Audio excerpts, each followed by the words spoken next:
الرحيم الحمد لله رب العالمين الرحمن الرحيم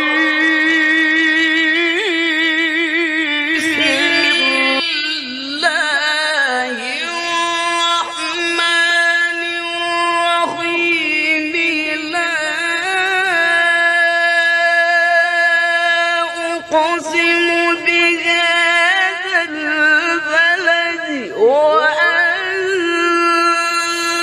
حل بهذا البلد وكذلك مكنا ليوسف في الأرض يتبوأ منها حيث يشاء نصيب برحمتنا من نشاء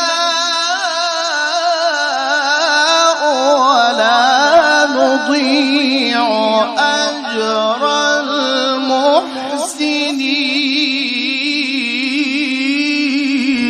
إن الأبرار لفي نعيم على الأرائك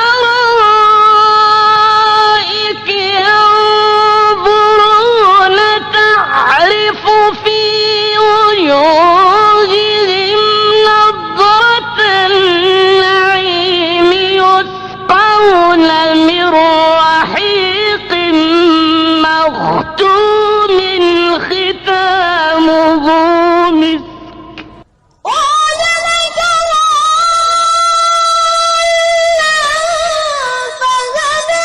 ووجدك عائلا فأغنى أفلا يتدبرون القرآن ولو كان من عند غير الله لوجدوا فيه اختلافا كثيرا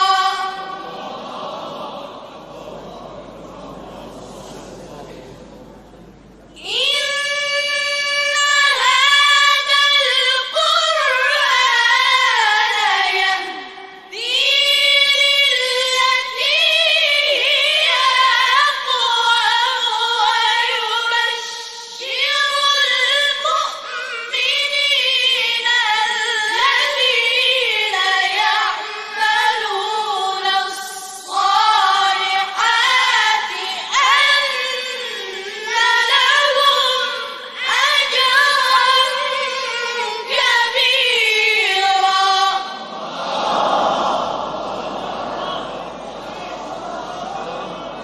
صدق الله العلي العظيم.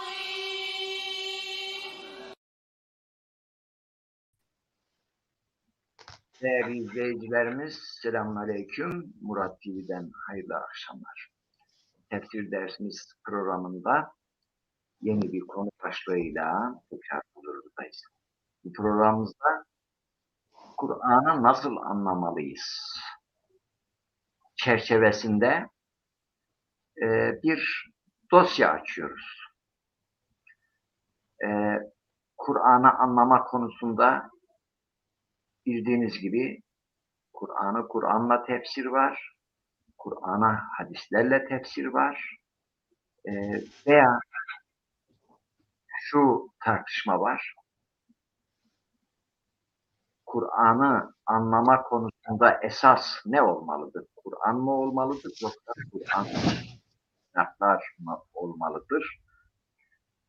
Bununla ilgili orta yol, doğru yol hangisidir? Konuyu değerli hocamız, üstadımız Burhanettin Dağ hocama sorular yönelteceğim. Kendisinden cevaplar alacağız. Programımızı paylaşarak, tavsiye ederek bize destek olabilirsiniz. YouTube kanalımıza abone olarak bizi desteklemiş olursunuz. Değerli hocam, hoş geldiniz. Selamun aleyküm. Hoş bulduk. Nasılsınız hocam? İyisiniz. Teşekkür ederim. Allah razı olsun. Sizler nasılsınız? Sağ olun. Elhamdülillah. Allah razı olsun. Teşekkürler. İyiyiz. Hava soğuk ama biz iyiyiz. Elhamdülillah. Hocam, Çok şükür. zaman zaman dünyada savaş tamtamları çalıyor. Hep ya Afganistan'dır ya Orta Doğu'dur. Şimdi bazen kuzeye, işte Rusya, Doğu Avrupa, malum böyle bir savaş tamtamlarının çaldığı bir dönemdeyiz. Biz mensup olduğumuz İslam dininin ismine uygun olarak her zaman herkese itidal çağrısında bulunuyoruz. Barışa davet ediyoruz. Bu temenniyle ben sorularınızı soracağım. Eğer başka gündemle ilgili başka sizin söyleyeceğiniz bir şey yoksa konuya girelim. Konuya girelim. Evet. Hocam, malumunuz benden bir hadis işitirseniz Kur'an'a arz edin mealindeki bir hadis-i şerif var. Bu hadis-i şerifle ilgili çünkü konumuzun, şu mevzunun Kur'an'ı anlama konusunda aslında merkeze alınması gereken bir husustur. Bu nedenle bu hadisi önemsiyoruz, çok önemsiyoruz bütün hadisleri ama konumuzla ilgili bu hadis konunun merkezinde oturuyor. Bu hadisle ilgili kaç rivayet var? Kaç kanalla rivayet olunmuştur? Ve ben soruları toptan sorayım. Kur'an'ı benden bir hadis duyarsanız, işitirseniz diyor Hazreti Peygamber sallallahu aleyhi ve sellem, bunu Kur'an'a arz edin. Bu Kur'an'a arz konusu nasıl arz edilir?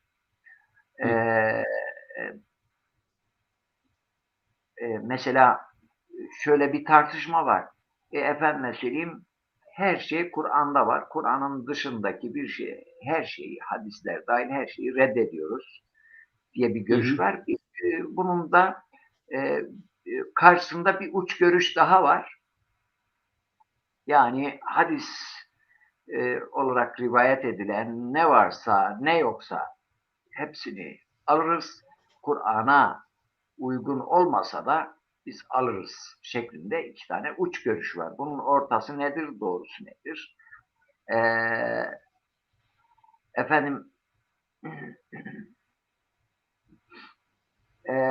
Hazreti Peygamber sallallahu aleyhi ve sellemin bir hadisini de burada hatırlatmak istiyorum. Hazreti Musa'ya yalan isnat edildi. Kezzaplar çoğaldı. Bana da isnatta bulunacaklar şeklinde bu mealde bir hadis-i şerif var. Daha başka hadis-i şerifler var. Ben sorularımı oldukça uzattım. Biraz fazla soru oldu ama umarım siz bu sorulara böyle daha kısa cevap verirsiniz. Süremiz bir saattir. Bunu başta hatırlatayım. Ben fazla müdahale etmeden sizden konuyla ilgili mülahazalarınızı almak istiyorum. Buyurun hocam. Bismillahirrahmanirrahim. Elhamdülillah Rabbil alemin. Ve salatu ve selamu ala seyyidina Muhammed ve ala ehli beyti tayyibin tahirin ve ala ashabihil muntecebin. Rabbi şrah li sadri ve yessir li emri ve ahlul ukdeten min lisani yefkahu kavli. Rabbi zidni ilmen ve fehma ve elhakni bis salihin. Dinleyicileri, izleyicileri selamladıktan sonra hamd yüce Allah'adır diyoruz. Sayısız nimetleriyle bizi nimetlendiren, İslam şerefiyle, hidayetiyle bizi şereflendiren Rabbimize bin bir şükürler olsun. Salat ve selam ise sevgili Peygamberimiz Hazreti Muhammed Mustafa ile onun mutahhar ehli beyti ve seçkin dava arkadaşlarının üzerine olsun. Allah'ın rahmeti, bereketi ve mağfireti ise de izleyicilerimizin, dinleyicilerimizin ve tümümüzün, hepimizin üzerine olsun. Başlık Kur'an'ı nasıl anlamalıyız? Tabii ki yani Kur'an'ı anlamanın yolu, Kur'an'ın yine Peygamber Efendimizin ifadesiyle Kur'an'ın bir kısmı hakikaten bir kısmını tefsir ediyor. Bir Tevhid suresini biz ele aldığımız zaman tevhidin özünü ifade eden Tevhid suresi 5-6 ayet ama Kur'an-ı Kerim'in 1/3 aşağı yukarı Tevhid suresini izah etmekte, açıklamaktadır. Buna bir örnek yani verdik. İkinci bir husus da yine Resul-i Ekrem aleyhissalatu vesselam kendisi Kur'an'ın müfessiridir. Yani Kur'an'ın hadis desteğiyle anlaşılması lazım. Hadis olmadan yani birçok hususu anlamak imkan dahilinde değildir. Yani mukayyet midir, mutlak mıdır, efendime söyleyeyim mücmel midir, mufassal mıdır, şartlı mıdır, şartsız mıdır?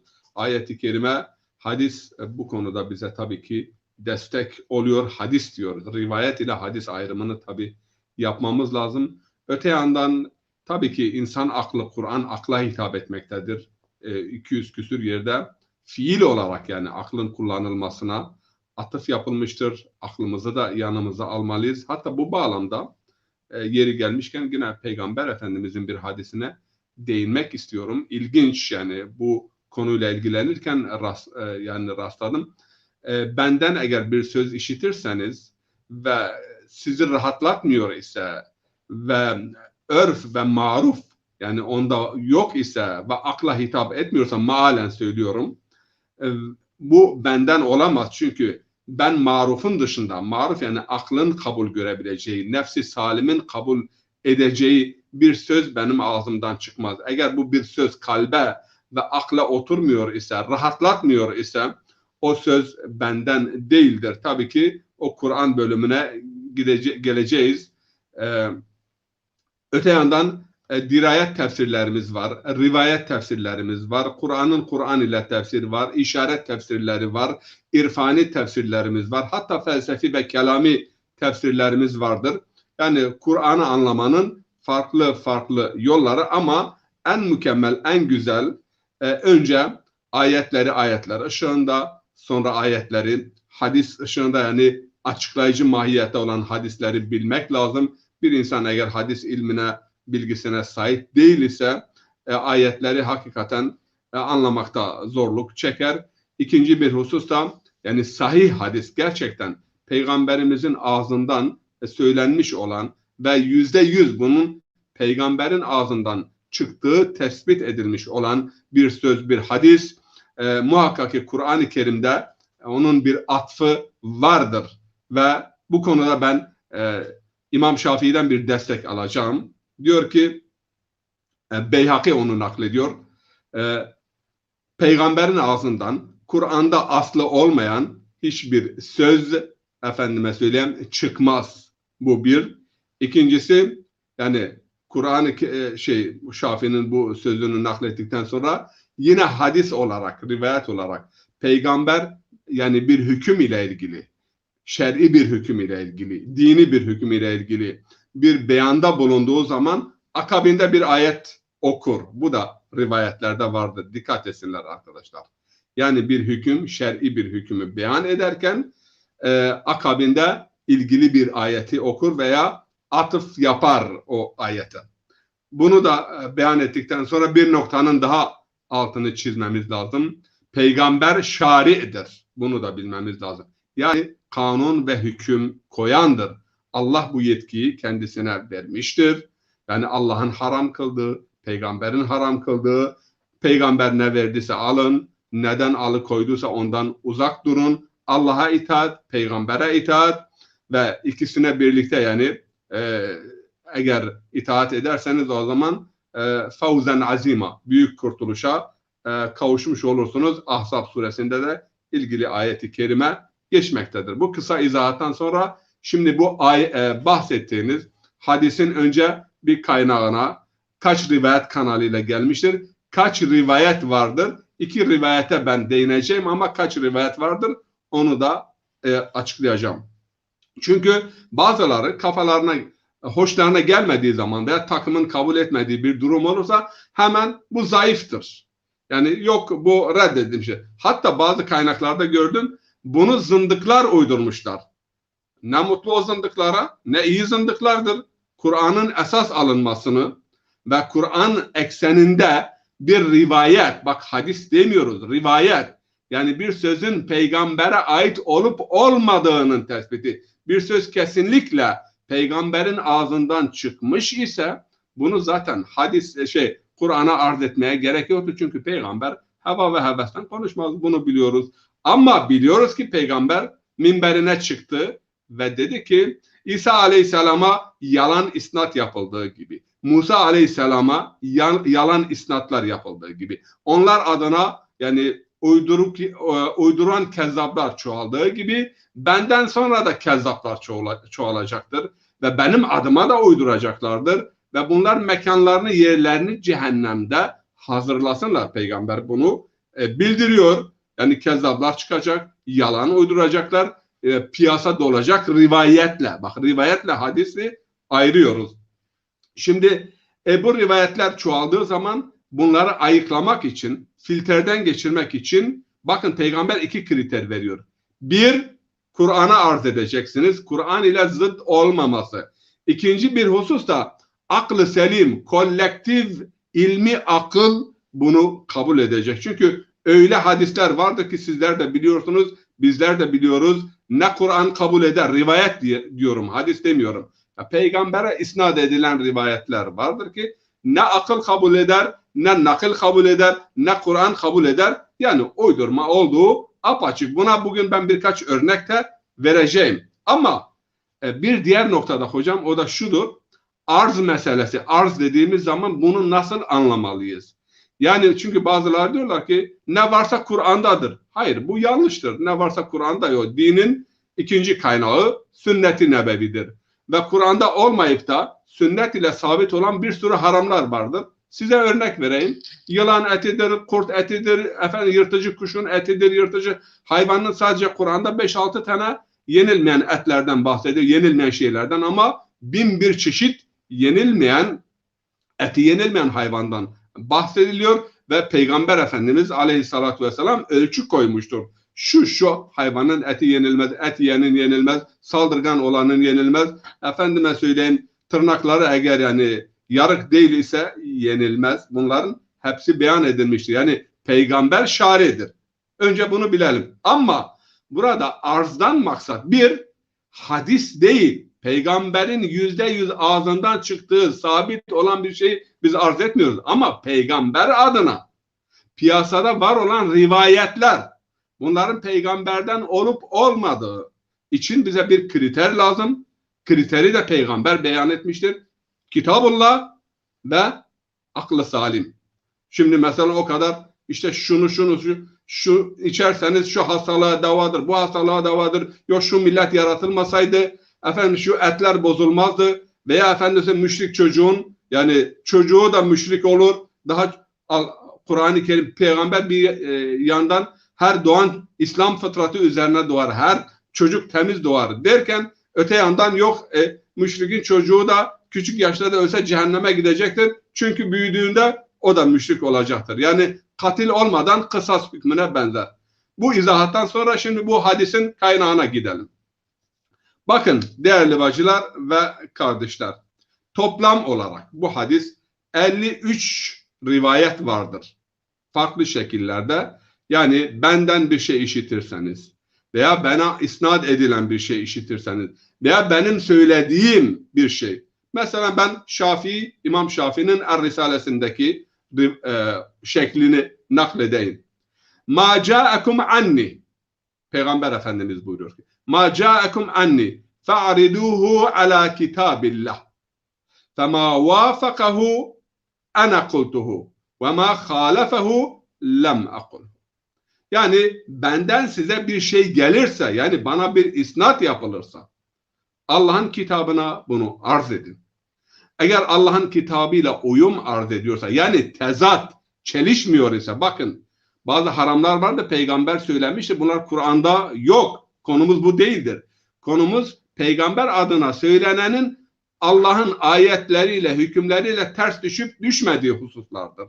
Ve bu rivayetlerdir. Hadis değildir. Çünkü peygamberin hadisi ayetle ters düşmez. Ama yantiku anil hava, ister bu yani vahiy beyani olsun, vahiy metni olsun veya vahiy beyani olsun. Fark etmez. Bazıları bu konuda da çekinceleri vardır ama ben size verilenin bir misli de bana verilmiştir. Hadisine ve bunun sıhhatine farklı kanallardan, bütün İslam mezheplerinin hadis kitaplarında bu hadis de geçmektedir. Bundan da şunu anlıyoruz ki, yani sahih olan hüküm mahiyetinde, dini mahiyette bir vecibeyi bize bildiren hadislerin sayısı da aşağı yukarı ayetlerin sayısı kadardır. Yani 5.000, 6.000 ama 100.000, 200.000 veya 20.000, 50.000 değil.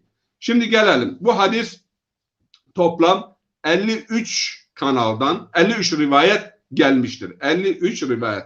Bu rivayetlerden 14 tanesi ehli sünnete ait hadis kitaplarında geçmektedir. Şia ve Zeydiye kaynaklarında ise toplam 39 rivayet de orada geçmektedir. Rivayet senetlerine gelince, yani rivayet zinciri, rivayet kanalları, ehli sünnet hadis kaynaklarında 13 rivayet zinciri var. Yani 13 farklı kanaldan rivayet zinciriyle, kanalıyla bu hadis rivayet edilmiştir. İmamiye, yani Şia İmamiye kanalında 4 kanal vardır.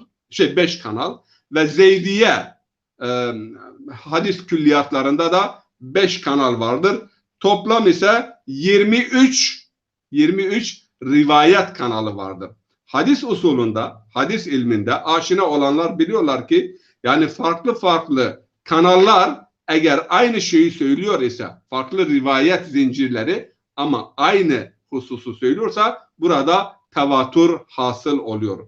Bu hadisin tevatürü konusunda hiçbir şek ve şüpheye mecal yoktur. İmam Şafii Hazretleri bunu kendi kitabından nakletmiştir ve Ebu Hanife Hazretleri ise daha uygulamada en fazla bu konuda, bu hususta hassasiyet gösterenlerden biridir. Mesela bir örnek vereyim. O talebeleriyle konuşurken, ders verirken talebelerden biri bir hadis, yani bir rivayet naklediyor. Diyor ki zina işleyen bir insan dinden çıkıyor. İman ondan kalmıyor. Ve Ebu Hanife diyor ki, yani bu Kur'an ayetlerine terstir. Çünkü Kur'an-ı Kerim'de kebair işleyen insanın dinden çıkacağına dair herhangi bir beyan veya işaret yoktur. Eğer biz bunu reddediyorsak bu peygamberin sözüdür diye bunu reddetmiyoruz. Bakın, peygambere yapılan bir isnattır, bir rivayettir ve bundan dolayı biz bunu reddediyoruz. Veya mesela ben tekrar Hazreti Ömer'den bir örnek vereyim. Fatıma binti Kays bir rivayet naklediyor ve etraftakiler bu konuda ne diyorsunuz dediklerinde diyor ki, biz Allah'ın kitabını ve Resulullah'ın sünnetini bir kadın acaba unuttu mu, acaba doğru söyledi mi, acaba eksik mi söyledi diye bir rivayetine feda edemeyiz. Şimdi burada mesela Peygamber Efendimizin hadisini korumak ve hadisin sıhhatini teminat altına almak ve burada kimse hadise karşı değildir. Tekrarlıyorum, eğer arz söz konusuysa arzdan maksat Kur'an'la çelişmemesi. Bunu hiç kimse akıl sahibi, ilim ve irfandan behresi olan buna muhalefet arz etmez. Yani şimdi ben birkaç örnek vereceğim. Bakın hocam. Hadis ve Kur'an. Kaç tane örnek? Peygamber Efendimiz sallallahu aleyhi ve sellem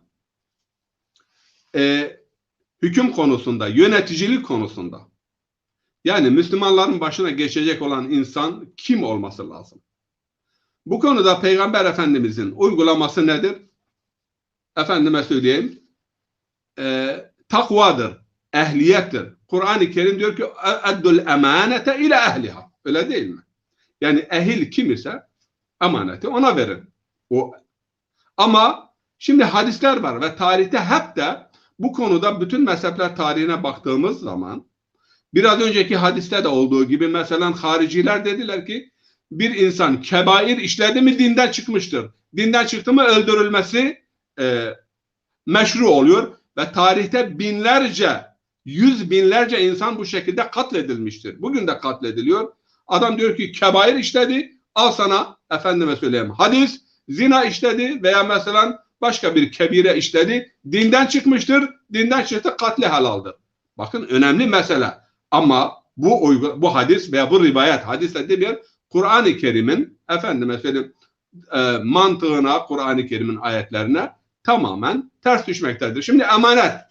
Emanet konusu önemlidir. Bir Müslümanların yöneticisi olan kişi takva ehli, efendim dirayet ehli, şecaat ehli olması. Peygamber Efendimiz aleyhi afdalus salatu vesselam Haccetul Veda'da şöyle diyor ki yani başınıza geçecek olan bir insan Allah'ın kitabıyla ve sünnetim ile amel ettiğinde velev ki kulağında küpe olan bir Habeşli köle olsun. Bunu işitmiş misiniz, işitmemiş misiniz? Velev ki Habeşli köle olsun. Ama öte yandan bakıyoruz ki henüz bugün kitaplarda, kaynak kitaplarda, medreselerde okutulan kitaplarda, Şerhül Mevakıf'ta, Cem'ül Cevam'da halife Kureyşli olacak, halife Arap olacak. Ya Peygamber Efendimiz gelmiş, bu dini İslam takvayı esas alıyor. Irk veya kavim veya kabile esasını yok eden bir din adına bakıyoruz tekrar hadisler karşımıza çıkıyor. Kureyş'ten halife illa billah Kureyşi olacaktır. Niye Kureyşi olacakmış? En fazla Kureyş peygamberiyle uğraştı. En fazla peygamber Kureyş'ten zarar gördü. Peygamberin en yakın arkadaşları Kureyş tarafından öldürüldü. Kur'an-ı Kerim'de ben Kureyş'in övünen hiçbir tarafını da görmedim. Tam tersine yeriliyorlar. Ama bununla birlikte halife Kureyşli olacak. Daha sonra Arap olacak. Bilmiyorum şu veya bu. Bakın Kur'an diyor ki ama emin olsun, emanet ehli olsun. Efendime söyleyeyim yani Allah'ın kitabı ve Resulullah'ın sünnetiyle amel ettikten sonra isterse Habeşli bir köle olsun, bir zenci olsun, başınıza geçerse ona itaat edin. Ama ikinci bir husus. Kur'an-ı Kerim mesela kebair yani büyük günahlardan bahsederken Allahu Teala iki ayeti kerimede en az yani örnek vereyim. Biri suresinde Bakara suresinde olsa gerek yani hatırladım. Ayeti ezbere biliyorum ama ya Maide'dir ya Bakara'dır. Bismillahirrahmanirrahim. İnteştenibu kebaire ma tunhavne ankum nukeffir ankum seyyiatikum ve nudkhilkum mudkhalen kerima. Şimdi eğer büyük günahlardan yani alıkonulduğunuz, nehyedildiğiniz büyük günahlardan uzak durursanız küçük günahları ben sizin için nükeffir yani örterim ve onurlu, mükerrem ve saygın bir kapıdan sizi cennete sokacağım. Bak bu bir ayet. İkinci bir ayette Necm suresinde de Allah-u Teala buyuruyor ki اَلَّذ۪ينَ يَجْتَنِبُونَ كَبَائِرَ الْاِسْمِ اِلَّا اللَّمَمْ yani onlar büyük günahlardan kaçınıyorlar. Bir önceki ayette diyor ki onlar için güzel ceza ve güzel mükafat vardır, karşılık vardır. Kimlerdir onlar? Büyük günahlardan sakınırlar ama küçükler tabii ki istisna. Devamında Allahu Teala buyuruyor ki innallaha vasi'ul mağfire. Allah yani mağfireti bol ve geniş olandır. Huve a'lemu bikum iz enşa'akum minel ard. O sizi iyi biliyor. Sizi topraktan yarattığı zaman ve iz enşa'akum minel ard ve iz entum ecinnetun fi butuni ummahatikum. Yani annelerinizin karnınızda olduğu zaman da o sizi biliyordu. Felat tuzekku enfusekum. Kendinizi fazla temize çıkarmayın. Zaafınızı biliyor. Onun için küçük günahları sizin için görmezlikten geliyor, bağışlıyor. Şimdi bakıyoruz ama bu konuda mesela hakikaten Müslümanları bir parça da günah işlemeye teşvik eden Peygamber Efendimiz buyurmuştur ki benim şefaatim ümmetimden kebair işleyenleredir. Ya Allah diyor ki kebairleri işlemezseniz diğerlerini ben affederim. Ama hadis çıkıyor şefaatim kebairleredir. Şefaatim kebairleredir. Kebair işleyenlere öte yandan yine Peygamber Efendimizin kebairlerden seb'un mubikat, yani 7 yok edici, 7 efendim helak edici, kimine göre 7, kimine göre 10, kimine göre 15 ama 7 büyük günah mesela biliniyor, tanınıyor. Veya mesela evlilik konusuna gelelim. Cariye. Kur'an-ı Kerim evlilikten bahsederken Nur suresinde cariye de olsun وَنْكِحُ الْاَيَّامَ مِنْكُمْ وَصَالِحِينَ مِنْ عِبَادِكُمْ وَاِمَائِكُمْ ayet açık bir şekilde. Efendim söyleyeyim, cariyenin akdi nikah ile olması lazım. O da insandır ve efendime söyleyeyim ama rivayetler yok cariye için nikah gerekmez. Yok o mülktür. Onu Allah bağışlamıştır. Ona istediğiniz gibi tasarruf edersiniz. Bakın çelişkilere. Ve bu çelişkiler peygambere isnat edilen rivayetlerden dolayı meydana gelmektedir. Veya bir başka ayeti kerime. Mesela Kur'an-ı Kerim Tevbe suresinde mümin erkekler ve mümin kadınları birbirlerine karşı sorumlu, birbirlerine karşı yönetici, birbirlerine karşı mesuliyet sahibi olarak tanımlamaktadır. Bismillahirrahmanirrahim. Vel mu'minune vel mu'minatu ba'duhum evliya'u ba'din ya'muruna bil ma'ruf ve yenhavna anil münker. Geçenlerde bir Arap televizyonunu dinliyordum. Bir bayan bu ayeti kerimeyi okuyunca bir Selefi şeyhine, şeyh dedi ki kadın yönetici olamaz, kadın idareci olamaz, kadın hiçbir söz sahibi olamaz. Kadın bu ayeti okudu.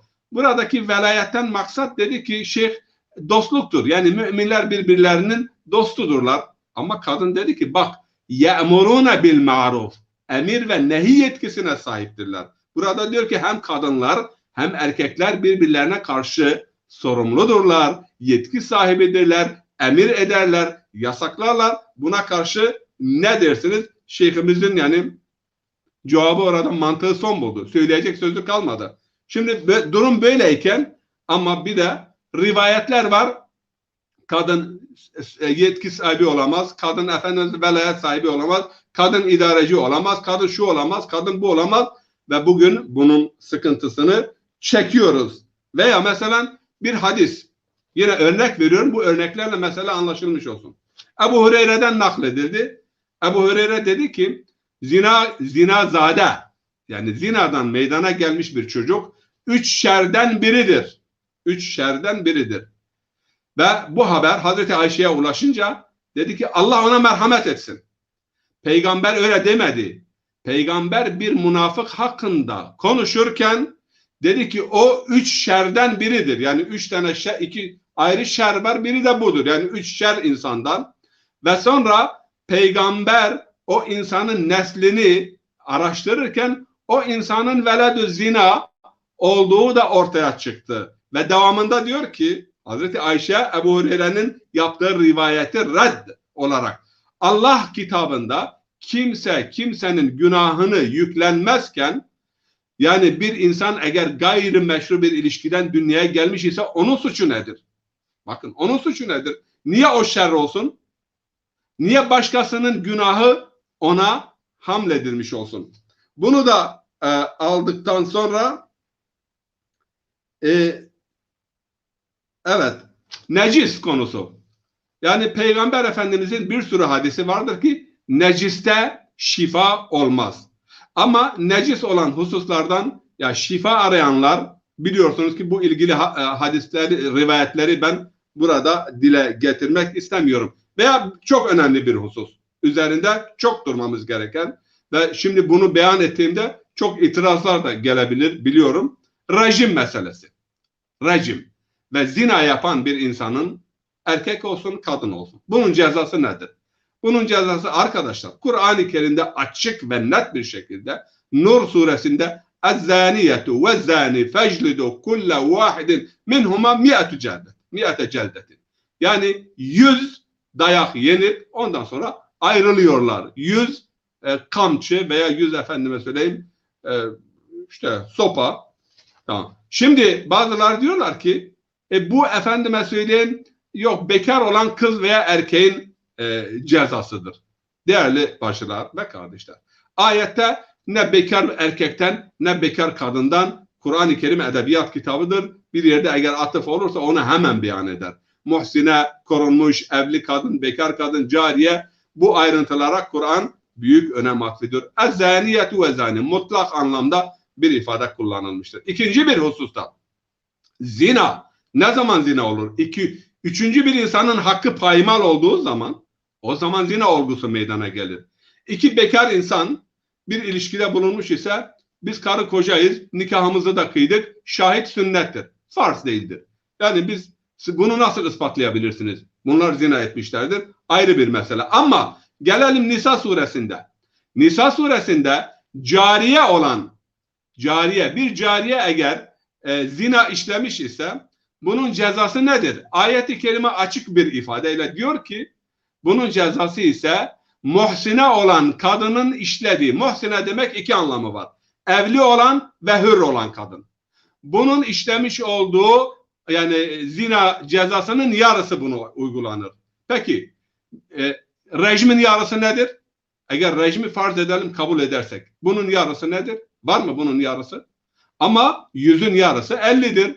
Çünkü cariye olan bir kadın özgür olmadığı için, özgür iradesiyle hareket etmediği için belki bu zorlanmıştır. Ve başka ayetler de vardır ki zorlamadan bahsediyor. Eğer siz yani onları fuhşa ve kötülüğe veya isyana zorlarsanız. Ama şöyle bir rivayet de, şöyle bir iddia da var. Peygamber Efendimiz bu cezayı uygulamıştır. Evet, Peygamber Efendimiz rejim cezasını uygulamıştır Medine'deki Yahudilere. Açın Maide suresini okuyalım. Maide suresinde hatta Allah-u Teala peygambere diyor ki Tevrat onların yanındadır. Hüküm oradadır. Niye sana geliyorlar? Çünkü onlar peygambere gidelim belki peygamber daha hafif bir ceza bize uygulayacaktır. Çünkü zina eden iki eşraf ve bunlar Tevrat'ın hükmünü uygulamak istemediler. Peygambere geldiler. Ve peygamber de Tevrat'ın hükmünü. Çünkü sen Yahudisin, sana dininin hükmünü uygulayacağım. Ve Maide suresindeki ilgili ayetleri alın, okuyun, bakın. Tevrat'ta hüküm bellidir. Ve neden onlar peygambere geldiler? Onlar peygamberin onlara İslam'ın hükmünü uygulamasını bekliyorlardı. Nitekim peygamber onu yapmadı ve hatta kendi aralarında konuşuyorlar. Bütün tefsir kitaplarında yazılıyor. Eğer rejim uygularsa tamam mı? Kabul etmeyin ama eğer hafif bir ceza uygularsa kabul edin. Hatta peygamber Yahudi alimlerini çağırdı. Dedi ki doğrusu söyleyin. Tevrat'ta bunun hükmü nedir? Efendim mesela dayak atardık. Ters merkebe bindirirdik. Yüzünü işte siyaha boyardık. Bazı Abdullah İbni Selam ve emsalleri dediler ki hayır yani yalan konuşuyorsunuz. Tevrat'taki hükmü rejimdir. Ve böyle mühim olan bir hususu Kur'an-ı Kerim'in bir iftiranın cezasını veya bir efendime söyleyeyim buhtanın cezasını veya bir sürü efendime söyleyeyim yeminin cezasını beyan eden bir kitap zinanın cezasını beyan etmiyor ama işte rivayetlerle ama bu rivayetler ayetlerle apaçık bir tezat ve çelişki içerisindedir. Evet hocam.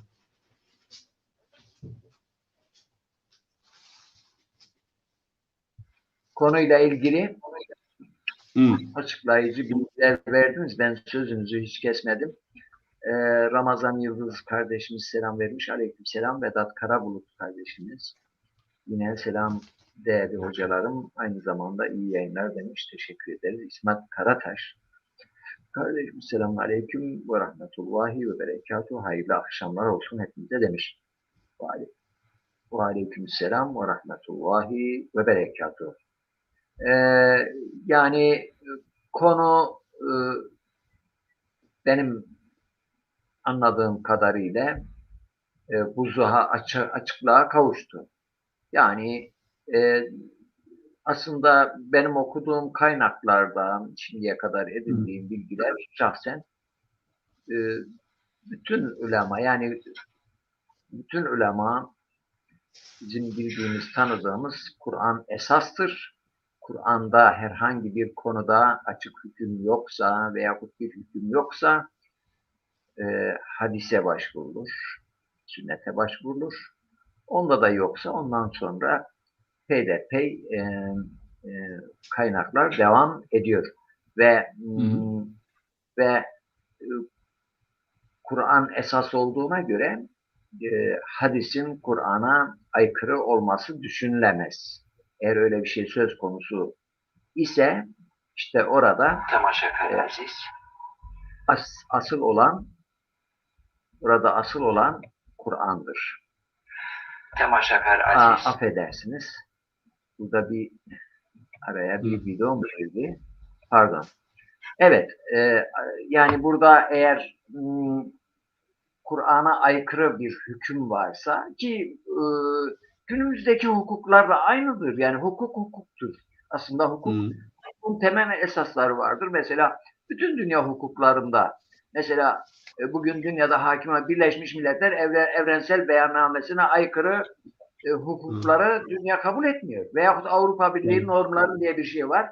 Avrupa Birliği normlarına Avrupa Birliği'ne üye olan veyahut o normlar kabul eden ülkelerin kendi anayasalarındaki farklı uygulamalar Avrupa Birliği İnsan Hakları Mahkemesi tarafından ne yapıyor? Reddediliyor, mahkum ediliyor. Kendi ülkesinde bir mahkeme karar vermiş. Silsile olarak gidiyor. Bir üst mahkemeye gidiyor, Danıştay'a gidiyor, Yargıtay'a gidiyor, bölge mahkemesine gidiyor, idari mahkemeye gidiyor. Efendime söyleyeyim, bütün yollar kapanırsa, her yerde reddedilse bile en son nereye gidiyor? Nereye gidiyor? Anayasa Mahkemesi'ne gidiyor. Anayasa Mahkemesi'nde de reddedildi mi adam hala ikna olmamışsa Avrupa İnsan Hakları Mahkemesi'ne gönderiyor. Yani bu bütün hukuklarda geçerlidir. İslam hukukunda da mümkündür. Bu yani insanın olduğu yerde hukukun uygulamasında Kur'an'a aykırı bir hüküm olabilir mi? Olabilir. Bir içtihat olabilir mi? Olabilir. Olduğu takdirde eğer Kur'an'da onu reddeden bir sarahat varsa o direktmen o iptal olur. Yani güneş çıkınca ne oluyor? Ay kaybolur yani. Bu kadar basit. Evet. Mevlana'nın bir şiiri var, diyor ki akl kurban kun pişe Mustafa, aftab der feleko tu dombal sabha. Yani peygamber diyor bir hüküm verirken bir şey söyler ki orada artık aklı kurban et. Güneş doğmuş, sen yıldızların peşinde geziyorsun, bu olmaz. Yani Evet. böyle biraz da edebiyat karıştıralım. Yani şimdi burada hocam bazıları tefrik ifratı doğurur. Misali biliyorsunuz yani hadis diye birçok şey kitaplara girmiş. Evet. Yani bizim geçmiş yani bundan seneler öncesini söylüyorum. Bugün pek fazla yoktur. Ya adam vallahi kitapta gördüm, Peygamberimiz böyle söylemiştir. Ya senin gördüğün kitap hangisidir? Peygamber adına söylenen söz hadis midir? Hadis olarak geçiyorsa bu hadis hangi kaynaklarda geçiyor? Ve aslı var mıdır? Ve ilk planda zaten bakıldığında hadis olmayan bir şey. Yani siz çok güzel bir tespitte bulundunuz. 2 tane kıstas var. Bir Kur'an, bir de yani akıldır. Yani buna benzer şeyler. Zaten ilk bakışta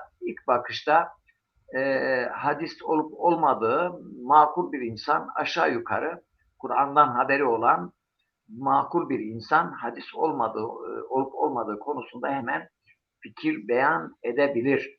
Ama burada engel olan şeydir. Şudur. Efendim, eğer Peygamber sallallahu aleyhi ve sellemin ağzından bir şey çıkmışsa biz Müslüman olarak ne diyoruz? Temel esastır. Teslimiz buna karşı. Ve Kur'an'a aykırı olamaz. Mümkün olamaz, değil. Hayır. Ama şurada şu yanılgı olmasın. Rivayet ayrıdır. Yani Peygamber adına bir rivayet var. Ama bu gerçekten Peygamberimizin sözü müdür, değil midir?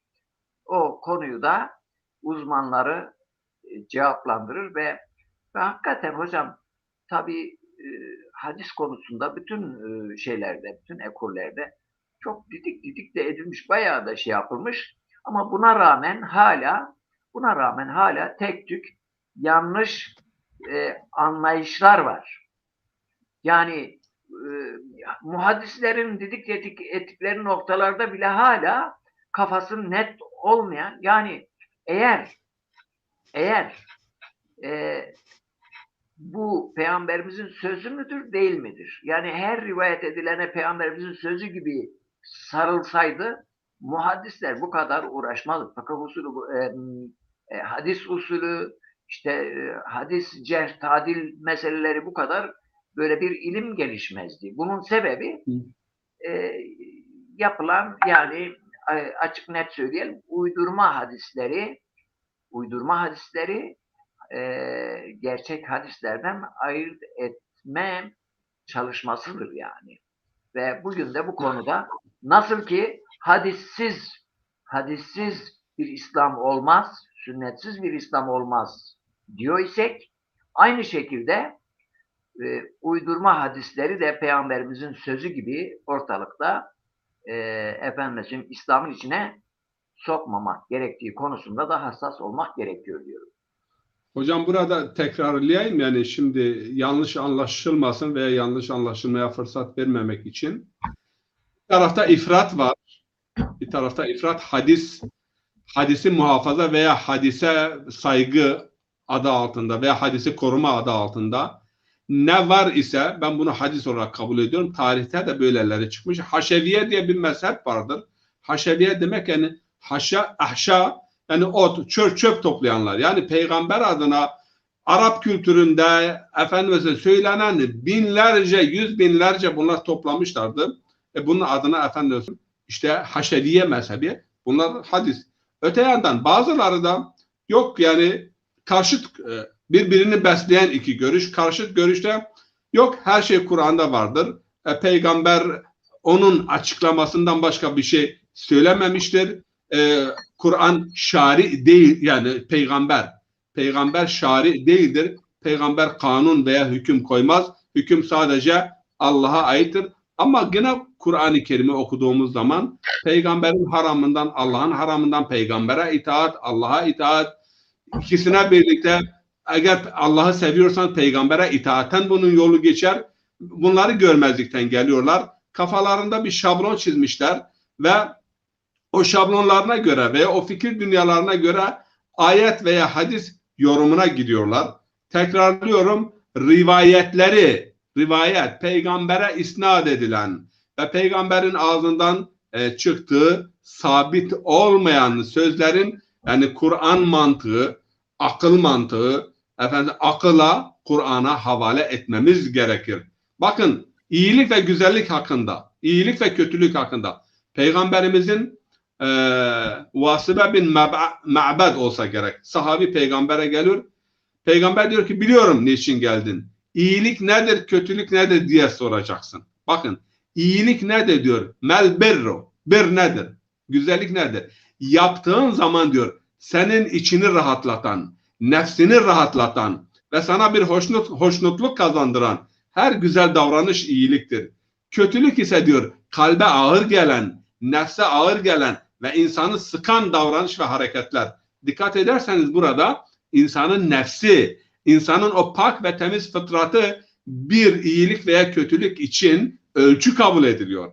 Ve yine biraz önce okuduğum hadise, yani bir söz işitiyorsanız, eğer maruf ise, eğer akıl kabul ediyorsa, eğer kalp kabul ediyorsa, eğer bu bir tiksinti uyandırmıyor ise bu söz bendendir. Mealen bunu söylüyorum. Bak, mealen bu bendendir. Çünkü benim ağzımdan maruf olan, güzel olan, marufun bir anlamı da aklı selimin kabul edebileceği bir sözden başka bir şey benim ağzımdan çıkmaz.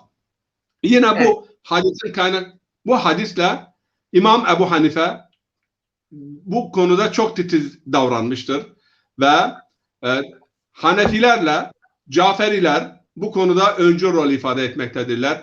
Yani işitiyorsak Kur'an'a arz edelim. Ebu Hanife'nin metodudur. İmam Cafer-i Sadık peygamberin evladıdır. İmam Rıza peygamberin evladıdır. Onlar da farklı şekillerde bu hadisi rivayet etmişlerdir. Eğer işitirseniz ceddimiz Resulullah'tan nispet edilen Kur'an'ın ölçüsüne ve kriterine göre. Ama yine tekrarlıyoruz. Yani peygamber hüküm koyar. Peygamberin haramları vardır. Kur'an'da bunlar yoktur. Eğer biz Kur'an'a arz edelim, Kur'an'da yok ise kabul etmeyiz. Bu yanlıştır. Öyle bir şey demek istemiyor. Kur'an'a ters düşüyor ise. Bakın yanlış anlaşılmasın. Yani rivayette söylenenler örnek verdik. Kur'an'a ters düşüyorsa. Basit bir örnek vereyim. Allah adaleti emrediyor. Efendime söyleyeyim, başınızdaki adil olan insan, yani yönetici ve ama münafık, fasık, efendime söyleyeyim, zalime itaati Allah tasvip etmiyor ve kabul etmiyor. Ama piyasada bir sürü hadis var. Başınızdaki fasık da olsa, zani de olsa, sizi dövse, sırtınıza da vursa yine itaat edin. Halbuki Hazreti Ebu Bekir diyor ki Allah'ın kitabına ve Resulullah'ın sünnetine uyduğum sürece bana itaat edin. Veya isma'u ve eti'u diyor halife. Adam kalkıyor, ne isma'u ne eti'u, ne dinlerim ne itaat ederim. Senin entarin benimkinden daha büyüktür. Nereden getirdin? Bu kadarını sorgulayabiliyor. Ama bakın bunu da söyleyeyim. Bu hadise karşı çıkanlar veya bunu yok filan kesin uydurması veya filan kesler uydurdu. Bunlar aslında politikanın ve siyasetin kendi meşruiyeti için delil arayışında ve kanıt arayışında kitaptan bir şey bulamadılar ve kitaptan bulamadıkları için bu defa uydurma rivayetlerle mecbur o zaman rivayetleri Kur'an'a arz edelim hadisine bunlar karşı çıkacaklardır. Ve karşı çıktıklarında da kendileri için bazı ağızlar ve bazı kalemler bulacaklardır. Ama Ehl-i Beyt'in imamlarının tümü bunu bu şekilde beyan etmiştir. Ebu Hanife bunu bu şekilde beyan etmiştir. İmam Şafii Er-Risale'de bunu bu şekilde beyan ediyor. Musned, Ahmed İbni Hanbel'in Musned'i cilt 7 sayfa 425, Darakutni cilt 1 sayfa 208, Ebu Yusuf Red 31, Cessas Ahkamul Kur'an, Şatibi Muvaffakat, bütün bu yani İslam fıkhında veya İslam hadis literatüründe yeri olan alimler bu tabii ki Ehl-i Sünnet kanalıyla. Yani İmamiye kanalında bu konuda hiçbir şüphe yoktur ki peygambere isnat edilenin Kur'an'a arz edilmesi gerekir. Hocam, buyurun. Şimdi bir sorum daha var. Bu soruyu da Buyurun. mümkünse böyle 5 dakikada 5 dakikayı aşmayacak şekilde cevaplandırırsanız, çünkü süremiz bitti. Memnun kalırız. Mahmut Hocam şunu söylüyor. Diyor ki bizden önceki kitapların hükmü ne, ben tam yani olduğu gibi okuyayım. Belki burada düşük cümle vardır. Ben yanlış ben ifade etmeyeyim. Hocamın şeyini aynı şekilde okuyorum. Bizden önceki kitapların hükmünü nas olmayınca yakar. Bizden aynen geçerlidir. Kur'an'da rejimin hükmü men.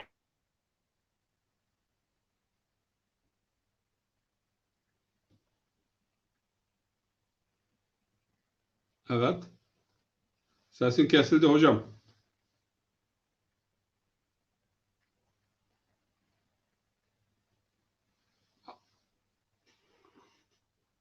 Abdullah hocam. Abdullah hocamızda bir sıkıntı meydana geldi. Bizden önceki kitapların hükmünün nes olmayınca yakar. Bizden aynen geçerlidir. Kur'an'da rejimin hükmü men etmemişse rejimin hükmü devam etmek anlamdadır. Saygılar. Evet. Abdullah Hoca sesimi işitiyor musun? Evet, şimdi işliyorum. Bazen böyle internetim şey yapıyor. Evet. Kur'an'da evet, Mahmut Hoca'ya hemen şunu soruyorum. Kur'an'da eğer zina ile ilgili ayetler olmasaydı geçmiş kitapların hükmü bizim için de geçerli olurdu. Ama Kur'an-ı Kerim'de açık bir şekilde zinanın hükmü vardır. Bir Nisa suresinde cariye ile ilgili hüküm Muhsinenin de ne olduğunu siz de biliyorsunuz, ben de biliyorum. Hem evli kadın demek hem de hür kadın demek. Ona uygulanan cezanın yarısı uygulanır. Rejmin yarısı yoktur. O zaman size şu soruyu soruyorum. Bir cariye zina ettiği zaman onun cezası ne olur? Bu bir. İkincisi de Yahudiler peygambere geldiği zaman niye peygambere geldiler? Tevrat ellerindeydi. İslam'daki ceza daha hafif olduğu için ve zina yapanlar eşraf olduğundan dolayı peygambere geldiler ve kendi aralarında da bunu konuşuyor. Bütün kitaplarda, tefsir kitaplarında bunu bulabilirsiniz. Eğer peygamber daha hafif bir hüküm uygularsa onun hükmünü kabul edelim. Daha hafif bir. Ama eğer yani rejimi kabul ederlerse ya kabul ederler ya da geri çekilirler. Ve ayet diyor ki ve indehumut Tevrat fihi hukmullah. Tevrat onların yanındadır. Onların yanında. Demiyor ki Kur'an. Tevrat onların yanındadır ve Allah'ın hükmü onlar için. Çünkü onlar ilzam kaidesi var. İlzam kaidesi şudur hocam. İlmi bir kaide. Her din ve her mezhep mensubu, her dinin mensubu inandığı prensipler veya bağlı olduğu yani şeriat veya içtihatlar onun için ilzamdır, yükümlüdür, gereklidir. Ona göre yani muamele edilmesi lazım. Onun için İmam Cafer-i Sadık diyor likulli kavmin nikah ve likulli kavmin talak ve likulli kavmin nikah. Yani her kavmin kendine göre bir nikahı ve bir talakı vardır ve uluslararası hukuki ilişkilerde bunlar ilzam getirir. Yani yükümlülük getirir, kabul etmemiz lazım. Eğer Kur'an-ı Kerim'de zina ile ilgili ayet olmasaydı Mahmut Hocam, Tevrat'taki hükmü kabul ederdik ama Kur'an'da ayet vardır. İki tane. Peki hocam, tamam. Madem ki Evet. madem böyledir, yani bu şeyden sonra Hazreti Peygamber zamanında Müslümanlara rejim cezası uygulanmamış diyorsunuz. Bununla ilgili bir Yok. uygulama yok diyorsunuz. Yok. Peki Peygamberimizden Diyorum. sonra yani Peygamberimizden sonra günümüze kadar bu ceza uygulanmış mı? Nerelerde uygulanmış? Ne zaman uygulanmış? İlk nerede uygulanmış? Yani Hazreti Peygamber'den sonra ilk nerede uygulanmış? Ne zaman uygulanmış? Yani rivayetlerde bir rivayet vardır. Yani Hazreti Ali de bunu bir defa uygulamıştır. Öyle bir rivayet vardır. Ama tarihimize baktığımız zaman, bakın tarihimize baktığımız zaman yanlış uygulamalar çok olmuştur. Biz geçen yani memleketimizde asırlarca var olan uygulamalardan bahsettik.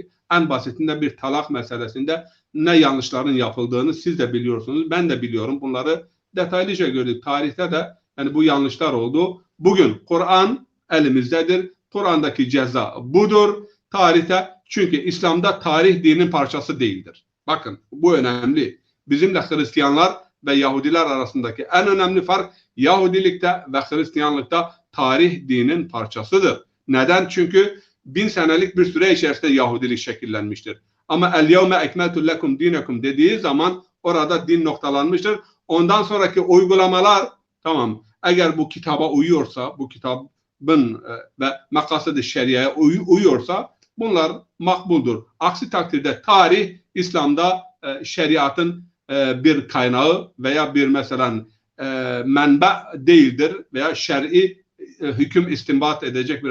Ve eğer öyleyse bugün niye uygulanmıyor? Allah'ın hükmünü niye askıya almışlardır? Bugün yani gerçekçi olalım.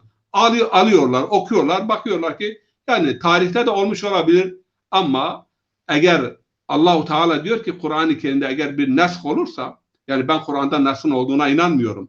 Geçmiş ümmetlerin şeriatları nesk edilmiştir. Daha güzel, daha hafif bir hüküm gelmiştir. Ve biz biliyoruz ki geçmiş kitaplardan daha ziyade maksat Tevrat'tır. Tevrat'taki şeriat veya kanunlar çok sert ve çok efendime söyleyeyim katı olmuştur. Bunun da sebeplerine, felsefesine şimdi girmek istemiyorum. Ama Hristiyanlık biraz yumuşattı. İslam da yani birçok kanunu yumuşattı, bir itidal, vasat. Yani İslam hem şeriatında, hem akaidinde, hem irfanında, hem ibadetinde vasattır. Ayet orada hocam. Ez-zaniyetu ve zani. Orada kız ifadesini nereden çıkarıyorsunuz? Bakireyi nereden çıkarıyorsunuz?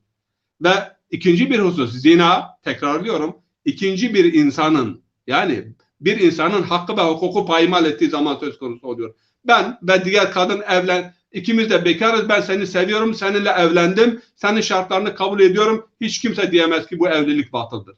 Çünkü icap ve kabul söz konusu olmuştur. Belki bazı arkadaşlar derler ki yani biraz fazla mı oldu, ama anladığım budur. Eğer öyle değilse İslam ülkeleri 53 tane İslam ülkesidir. Cezayı niye uygulamıyorlar? Niye rejim cezasını uygulamıyorlar? Uygulasınlar, buyurun. Bir de öyle önemli bir hüküm, hatta Hazreti Ömer geldiği bir yani rivayet şeklinde veya hadi işte yaşlı yani eşşeyhu ve şeyha, yani olgun veya yaşlı erkek ve kadın zina ettikleri zaman efendim bunları rejmedin ve çocuk kimin döşeğindeyse ona aittir. Hiç kimse böyle bir rivayeti, bir şey ondan kabul etmedi. Yoktur. Hüküm orada belli. Tekrarlıyorum, Mahmut Hoca da dinlesin, diğerleri de. Cariye evli olsun, bekar olsun, yani zina yaptığı zaman hükmü muhsenenin yarısıdır. Muhsene nedir? Muhsene özgür ve evli kadın. Korunmuş kadın. Korunmuş kadın nedir? Evli kadındır. Zaten korunmuş kadınla zina yapıldığı zaman, evli kadınla bir ilişki kurulduğu zaman zina olgusu söz konusu oluyor.